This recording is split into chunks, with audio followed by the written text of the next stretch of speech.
여호수아가 24장에서 시작할 때에 하나님이 함께하신 이스라엘의 그 역사를 개관을 하죠. 그래서 하나님께서 아브라함과 어떻게 하셨는지, 또 야곱과 이삭과 야곱과 어떻게 하셨는지, 그리고 출애굽해가지고 지금 이 가나안 땅에 들어올 때까지 어떻게 하셨는지에 대해서 역사를 개관을 합니다. 그러니까 한마디로 얘기하면은 하나님께서 이스라엘 백성을 부르시고 이스라엘 백성을 만드시고 지금 이 가나안 땅에 부르시기까지 하나님께서 함께 하셨다라는 것을 계속해서 강조를 하고 있어요. 하나님의 은혜로 가나안 땅에 정착하게 되었다는 것이죠. 이 은혜라고 하는 것은 값없이 주신 선물이라는 뜻입니다. 값없이 주신 선물, 은혜는. 그러니까 하나님께서 가나안 땅을 주신 것이 우리에게 값없이 은혜로 값없이 주신 선물이다라고 얘기를 하는 거예요. 이렇게 지금 계속해서 얘기하고 난 다음에 오늘 우리가 읽은 14절 말씀을 보면 이렇게 시작을 하죠. 그러므로 이제 이게 이제 히브리어의 베아타라고 하는 말을 옮긴 건데요. 영어로는 now, therefore, now, 이제, 그러므로. 이 말은 뭐냐면 이전에 뭔가를 했기 때문에 이제 우리가 무엇인가를 해야 된다는 뜻입니다. 그러므로 이제. 그러니까 여호와 하나님께서 그 민족에게 이스라엘에게 계속해서 구원의 은총을 선물로 주셨으니까 이제 therefore 그러므로 우리가 이제 그것에 대해서 응답하는 삶을 살아야 된다라고 강조하고 있는 거예요. 응답하는 삶은 어떤 삶이냐면 오늘 말씀에 보면은 그러므로 이제 여호와를 경외하며 온전함과 진실함으로 그를 섬기라. 하나님이 계속해서 우리와 함께 하셔서 구원의 은총을 값없이 선물로 우리에게 주셨기 때문에 그러므로 이제 그것에 대한 응답으로 우리가 하나님께 응답하는 삶을 살아야 되는데 그것이 바로 온전함과 진실함이라는 거죠.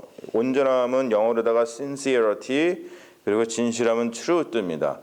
sincerity 우리가 뭐 그냥 이렇게 보기만 해도 알죠. 온전함 히브리어는 탐임이라고 그러고 진실함은 에메트라고 하는데 이 상태로다가 하나님을 섬겨야 된다라고 얘기를 하는 거예요. 응답하는 삶을 살아야 된다라고 얘기를 하고 있어요. 그래서 신앙이라고 하는 것은 한마디로 응답입니다. 응답, 리스판스 하는 거예요. 하나님이 우리에게 베풀어 주신 그 은혜, 값없이 주신 선물에 대해서 우리가 리스판스 하는 거예요. 리스판스. 자, 우리가 하나님을 신앙했기 때문에 우리가 하나님을 믿을게요. 하나님 우리가 하나님을 먼저 믿겠습니다. 하나님이 계신 걸 믿습니다. 하나님이 우리에게 계신 걸 믿습니다라고 하면서 우리가 하나님이 우리에게 우리가 하나님을 신앙했기 때문에 하나님이 우리에게 구원의 은혜를 베풀어 주신 것이 아니라 하나님께서 우리에게 먼저 구원의 은혜를 베푸셨기 때문에 그에 대한 응답으로 하나님을 신앙하겠다는 거죠. 이게 신앙의 올바른 자세입니다. 그러니까 참신앙하고 거짓신앙을 구분하는 구분점이 여기에 있죠. 참신앙은 감사가 넘칠 수밖에 없어요. 왜냐하면 하나님이 우리에게 구원을 가져다 주셨으니까. 우리가 늘 잘 보고 있는 그 로마서도 보면은 우리가 아직 죄인 되었을 때에, 그렇죠? 우리가 아직 죄인 되었을 때, 우리가 원수 되었을 때, 우리가 연약했을 때에 지난 수요일날 우리가 잠깐 살펴본 것처럼 그랬을 때에도 그럼에도 불구하고 하나님께서 우리에게 은혜를 베풀어 주시고 그래서 우리가 구원받았다라는 것이 로마서에서 사도 바울이 주장하는 거잖아요. 그런 것처럼 참신앙은 감사가 있을 수밖에 없는데 하나님께서 먼저 해주신 것을 깨달았기 때문에 감사하구나 그래요. 근데 거짓신앙은 그렇지 않죠. 기복입니다. 기복. 거짓신앙은 내가 이거를 하나님께 해드리겠습니다. 하나님 내가 하나님 믿을게요. 하나님께 뭔가 이걸 할게요. 그러니까 하나님도 내가 원하시는 걸 해주세요. 이거는 철저하게 기복이죠. 그리고 참신앙은 또 어떠한 것을 가지냐면 이게 보면은 우리 그리 아니하실지라도 감사하여 찬양하는 것처럼 그리 아니하실지라도라는 말씀이 나옵니다. 우리 입술에서 그리 아니하실지라도 감사합니다. 왜냐하면은 그리 아니하실지라도 하나님께서는 나에게 가장 좋은 것을 주시고 내가 언제 어디서든지 하나님께서는 우리에게 구원의 은혜를 베풀어 주실 것을 믿기 때문에 그리 아니하실지라도 감사하다는 마음이 나오거든요. 그런데 거짓신앙은 이렇죠. 그리 아니하시면 시험에도 옵니다. 이게 참신앙과 거짓신앙의 구분을 가질 수 있는 구분점입니다. 그러면서 오늘 말씀 보면은 우리가 이거를 그냥 이렇게 쓱 지나쳐 보면은 이게 마음속에 안 와닿을 수 있는데, 이게 보면 이게 무슨 말인가 싶은 게 있어요. 뭐냐면 불순종에 따르는 하나님의 저주와 심판을 선포하고 있습니다. 그러니까 여호수아가 그렇죠. 여호수아가 쭉 나가다가 19절에 가면은 여호수아가 백성에게 이르되 너희가 여호와를 능히 섬기지 못할 것이다 그래요. 그러면서 하는 말이 뭐냐면 하나님이 어떠한 하나님인지를 소개를 하고 있거든요. 하나님을 뭐라 그러냐면 하나님은 거룩하신 하나님이시오 질투하시는 하나님이시다. He is a holy God. He is a jealous God. 이렇게 하나님을 소개를 하고 있어요. 그렇기 때문에 하나님은 거룩하신 하나님이고 하나님은 질투하시는 하나님이기 때문에 하나님을 제대로 섬기는 것이 매우 어렵다라고 얘기를 합니다. 여러분 이게 무슨 말입니까 이게? 왜 이런 얘기를 하고 이게 그렇습니까? 그러면서 복과 저주에 대해서 얘기를 해요. 하나님을 잘 섬기면 복을 받을 것이고 하나님에게 불순종을 하면 저주를 받을 것이다. 이런 얘기를 합니다. 이게 특별히 레위기 26장하고 신명기 28장에 보면은 정확하게 나와 있어요. 거기에 보면은 하나님께 순종했을 때에 이러한 복을 받을 것이고 불순종을 했을 때에 이러한 벌을 받을 것이다 나옵니다. 그런데 여러분 보신 분은 아시겠지만 순종했을 때 받는 복이 많아요? 아니면 불순종했을 때에 받는 벌이 많아요? 네, 성경 보면 불순종했을 때 받는 벌이 많아요. 그 항목이 많아요. 네. 왜 그렇게 할까요? 이게 순종하면은 상을 받고 불순종하면 벌을 받는다.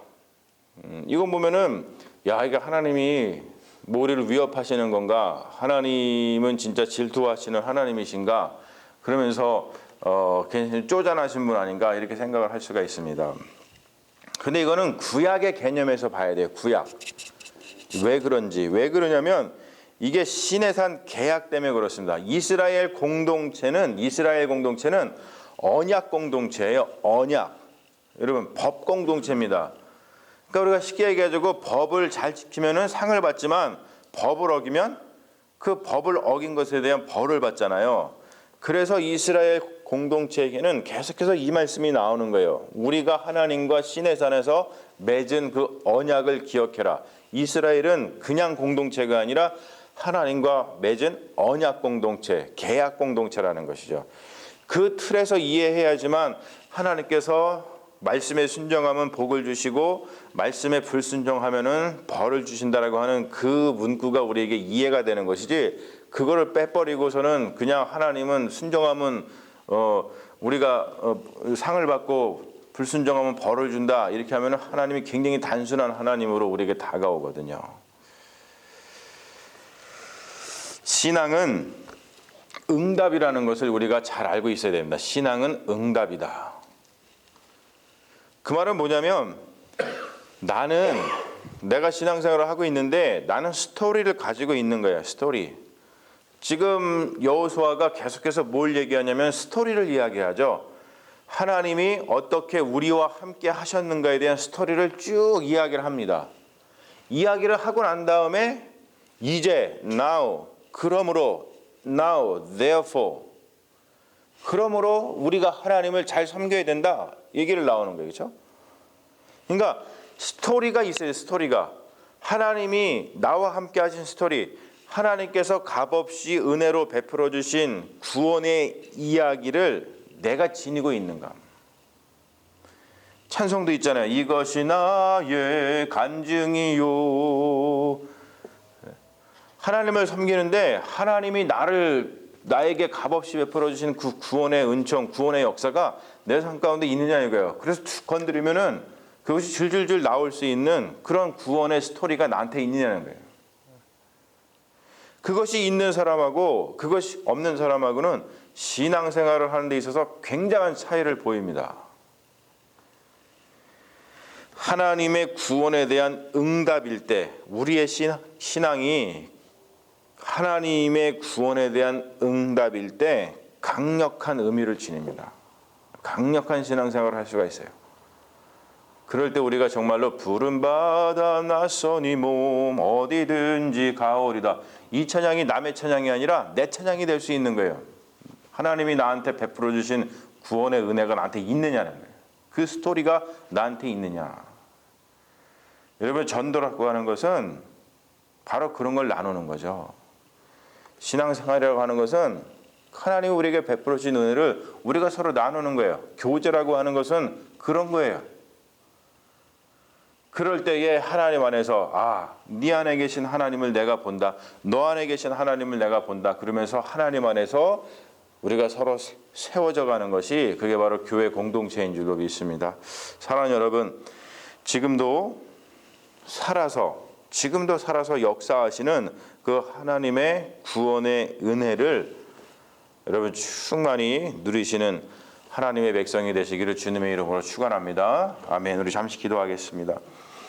하나님, 우리의 인생을 돌아보면 우리가 깨닫지 못하고 있었지만 어느 순간 우리가 인생을 돌아보고 깨닫고 나면 하나님이 우리에게 값없이 베풀어 주신 그 구원의 은총 때문에 내가 지금 여기까지 살아있음을 고백하지 않을 수 없습니다.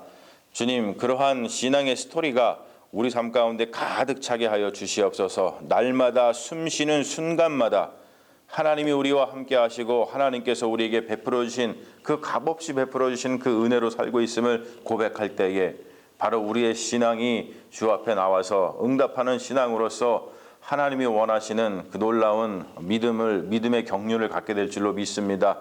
주님, 그 신앙을 갖게 하여 주시옵시고 날마다 하나님이 주시는 그 인생의 스토리를 갖고서 전도하고 또 교제하고 공동체를 세워나가는 믿음의 공동체가 될 수 있도록 주여 역사하여 주시옵소서. 주님께서 우리와 함께하여 주실 줄로 믿사오며 우리를 구원하신 예수님 이름 받들어 간절히 기도합니다. 아멘. 주여 믿습니다.